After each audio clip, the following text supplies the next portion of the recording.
Right then, good afternoon everyone, and just a quick update from us on the goings on across markets this week. We'll have a quick flick across the calendar, although the calendar is not what provided us with fresh information this week. Monday, Tuesday, Wednesday, not a great deal out as we can see, but as we got into Thursday being yesterday, we did see some inflation out of Germany, a CPI print out of Germany where we hit double figures as you can see. Now the previous month, the month for August, the year over year figure was 7.9%. We were expecting 9.4%, as you can see here, expecting 9.4%. What we actually got was a double digit print, a 10% inflation print over the last year in Germany. And the last time we saw double digits in Germany was back in the 1950s. So a very long time since we've seen double digit inflation in Germany. So that is not something you see every day.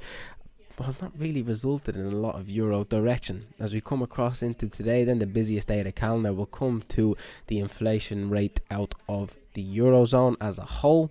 The CPI print came in again at double digits. We were expecting a 9.7 print, up from 9.1 in the previous month, up into double digits. Now that is the first time in the eurozone that we have seen a double digit inflation print. Now the eurozone have experienced low inflation for a long time, so that is very, very out of the ordinary for Europe, but sustained levels of high inflation, increasing inflation each month is still an ongoing problem for the ECB. It continues to put pressure on them to continue to hike interest rates, but that has not resulted in a lot of euro direction. And yeah, it's not a great deal of information we seem to be able to take from that. We had a couple of different figures out from France, from Italy, from Germany, as I said yesterday. Again, that includes then a 10% print today, and we've not managed to get much out of that. The unemployment rate across the eurozone as a whole, the August figure was 6.6%, expecting 6.6%, in line with last month's print, again at 6.6%. So not a lot of information that we can take off the back of that. Relatively quiet economic calendar this week. Markets driven by slightly other things. As we come across here, we can see a bit of a pullback in the 10-year yield. As we come across to the dollar index, as we can see here, what we've also got is a bit of a pullback in the dollar. Now, I think that was more judged off of cable. No, I think that was more judged off of cable. I think that prompted the kind of pullback in the dollar, certainly across the euro dollar, which then drives the dollar index as well. Now, earlier on in the week, we had rumours of the Bank of England wanting to bring forward their watchdogs forecast, their other team, shall we say, a team that they will get economic forecasts for. What they wanted to do was bring forward those economic, or the rumours had it they wanted to bring forward those economic forecasts so they could get more of an idea of whether these tax cuts and the fiscal measures that were introduced last week or announced last week were actually worth continuing on. Markets, after the turmoil that was created the back end of last week and into Monday of this week, was then quite quickly reversed. We've had a pretty strong bounce back over the course of this week. Since Monday, as you can see here down on cable, we have pulled back from the lows here, right from the lows, which we did reach all-time lows on cable earlier on this week, down to 103, which was quite astonishing, but we have since rallied 874 pips, as you can see there, slightly back off the highs now, but still a good 800 pips higher all the same from the lows that we posted, or from the all-time lows that we posted earlier on in the week. So markets did react quite positively to the prospect that they were going to dial back on some of those fiscal measures, but they have since come out today and said to us that they are not looking to change. They are not looking to deviate from that. They're going to continue on with the measures that they first announced, and that is then seen cable then slightly sell off from the highs. So again, what's that mean going forward? I don't know. What they did introduce earlier on in the week, which contributed to the move higher, which was more of a factor of the move higher, really, if I'm being honest, was the willingness to carry out purchases of longer dated UK government bonds from Wednesday of this week.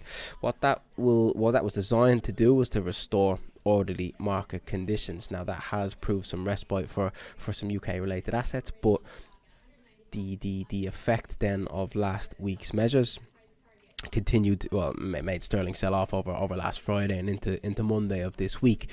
What that then does going forward for us is slightly a little bit tricky to decide what that means going forward for us. The fact that they have come out today and suggested that they are not going to dial back on these stimulus measures, does that mean you sell into sterling again? I mean, the whole move that we saw off the back of these fiscal measures last week has been completely reversed, but now they have come out and stated that they are not going to change. They are not going to dial that back, and they are going to continue on with the plans that they had first made. So does that make markets sell off again? Does that make gilts go through the roof again, or yields on gilts go through the roof again, which would probably cause some negativity around sterling and also the FTSE as well? We have seen the bounce back, but in terms of what that means going forward, I'm a little bit unsure, if I'm being honest with you.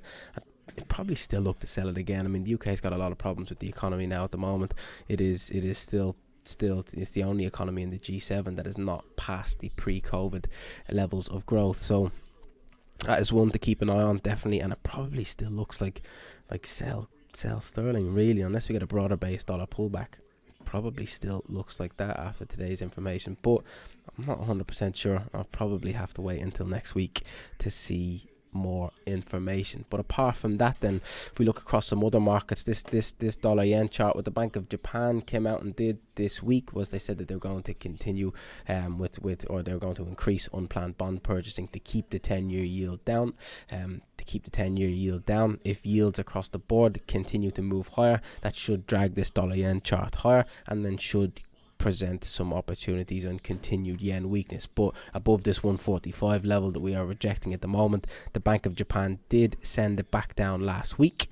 As soon as we popped above 145, the Bank of Japan stepped in with 3.6 billion yen to fix that, $25 billion to be exact, and then they shot that back down. You would have to imagine the Bank of Japan and the Japanese government are not just going to cave in after one attempt. They seem pretty intent on defending that 145, and that is definitely a level worth watching in the coming weeks ahead for dollar yen, with the Bank of Japan continuing to buy bonds to keep the 10-year yield down. Any movement in yields would then suggest yen weakness across the board. But as we come back to the 10-year yield, just as we can see here, we have had a bit of a pullback, which has not resulted in a bit of a pullback in dollar yen as well. So definitely one to keep an eye on for some trading opportunities in the week ahead.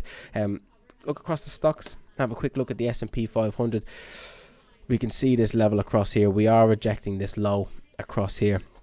Seems a reluctance either way. It seems a reluctance to buy off it, and there seems a reluctance to keep markets going down through it. So in terms of what that means going forward, I'm a little bit undecided still. But if we were going to push off this level and move higher, I probably would have expected us to do it at some point this week already. But we have got month end, quarter end, so maybe markets are a little bit jittery heading into the close today. But I think selling rallies on S&P seems to be the way to go going forward. So a little bit tricky markets to navigate this week. Not the easiest trading conditions. Slightly unsure as to what some of this information means, if I'm being honest.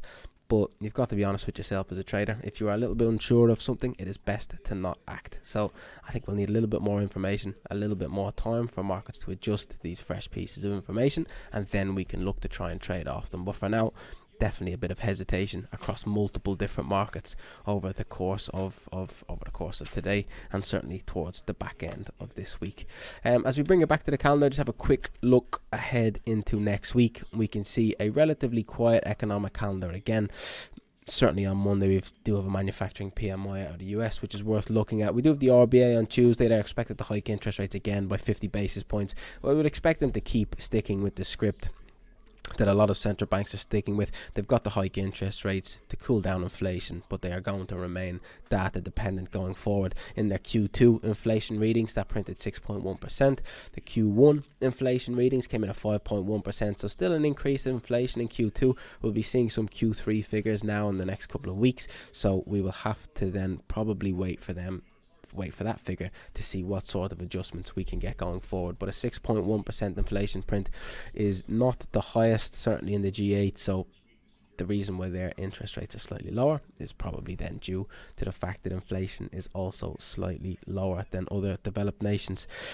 So yeah, the rhetoric around their interest rate hikes over their hiking cycle has been quite dovish. They've tried to contain markets and subdue markets when they've hiked rates, but their rates are not as high as some other countries. So in terms of what information that provides to us, again, we'll have to see into Tuesday, but we'll need to see some more data out of the RBA, out of Australia, to give us more of an indication of what to expect going forward. So they are likely to stick to the same script into next week. What we do have next week is NFP out of the US. Now that we are expecting some I'd say weaker figures, 250k jobs added. That's more in line with what we saw pre-pandemic, but it's definitely a downtick on what we saw in the month of August. So any sort of weakness or strength might give us some indication of a move next week, but markets are not concerned about the job market, about the labour markets. What they are concerned about is inflation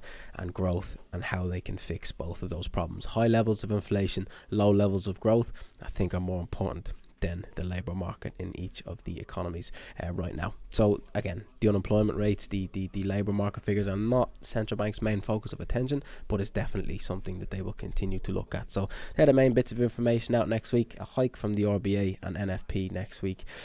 Again, not the busiest of economic calendars, but a couple of things that we can go off. So we probably keep on continuing with our analysis of these trends, with our cross-asset correlations, and we can just see then how markets interrelate with each other heading into next week. But we'll cross that bridge then when it comes to it. But that is it from us then for this week. Do have a good weekend. Do recharge the batteries, and we'll be back next week for another week of trading. So yeah, see you next Friday. Have a good weekend.